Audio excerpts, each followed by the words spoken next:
mans novērojums. Laikā, kad jūs bijāt, teiksim, pie izlases, tie aģenti bija mazāk, tur apkārt un tam līdzīgi, jā, varbūt vēl iepriekšējā paudzē, vēl mazāk.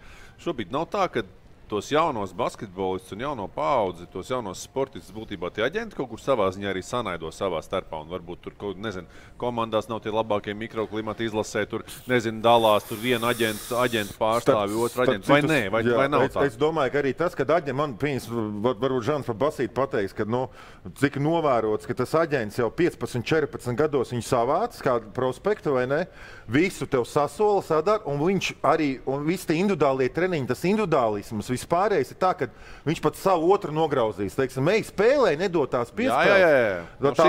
Šis moments, kad tas aģents pasaka, par katru cenu tev būtu jābūt pa Jānsi, tev jābūt pa Jāni labāk. Es ar vienā komandā viņi spēlēju. Moška vienā izlasē. Rezultāta nav, un beigās ne man, ne pašam, ne Sašam labi. Žan, kā ir? Nav tā? Es nezinu, vai es neesmu dzirdējis, ka tā būtu. Es fantazēju tikai.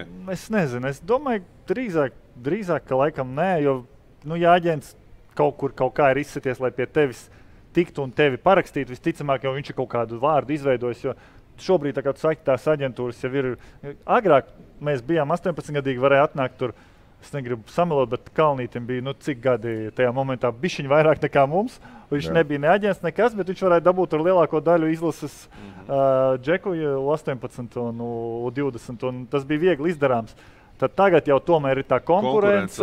Es domāju, ja jau tas džeks pie tevis atnāk un viņš pasaka kaut kādu nosaukt savu CV, tu jau vari saprast, ok, viņš jau ir droši vien kaut ko dara pareizi savā karjerā, un pareizi darīt lietas droši vien nav tas, kā tu saki, ka tur sanaidot spēlētājs jauniešu izlasēs, jo viņš izpļāpāsies, tas aizies līdz izlašu treneriem, vadībai, federācijai, un droši vien, ka būs no tā uzcelts kaut kāds lielāks tur tracis. Un es domāju, tās lietas neviens te vismaz Latvijā neesmu dzirdējis, ka darītu, un es nedomāju, ka tas ir galīgi pareizais veids, kā visu, jo tas tomēr tik salīdzinoši kaut kāda maznozīmīga lieta, kaut kur tur izlasē kaut kādu vai jauniešu, vai pat lielajā izlasē tur viena, tās divas spēles, tas tavu karjeras griezumu nemaina, kāds tas spēlētājs, tas tomēr redzams gada griezumā vai vairāk gada griezumā, un to jau visi aptuveni plus mīnus saprot ar acīm tā. Jā, nav tā?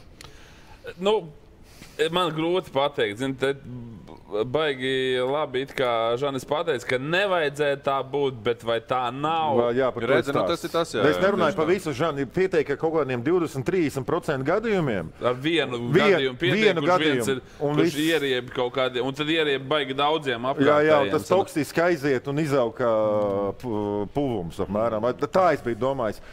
Tas, ka tā ir, es esmu 100% pārliecināts. Un tā kā Jānka pareizi pateica, pietiek vienu šitādu te, kas satricina visu to laivu, vai ne?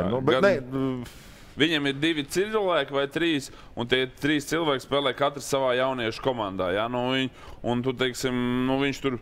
Tas varbūt pat nav tik apzināti. Kādreiz tie aģenti paši arī varbūt vienkārši, tev vajag savu statistiku. Jā, par šo precīzi, jā. Vai tas bizness, vai tā domāšana būtībā nesanaido, ka tu visu laiku domā par statistiku, par naudu, par to visu. Saprot, kā to mūsu šeit leģendārā 2004. gada izlase, tur tie bija tie pirmie lielie līgumi, kad viņi sāk uz Angliju braukt, pēc par futbolu runājot. Jā. Par Anglijām, par visu. Līdz tam tur vispār, neviens aģents ticamāk viņiem nebija. Tur Gunts Indriksons pats piezvanīja, piedāvājis konto līgumu, parakstīja.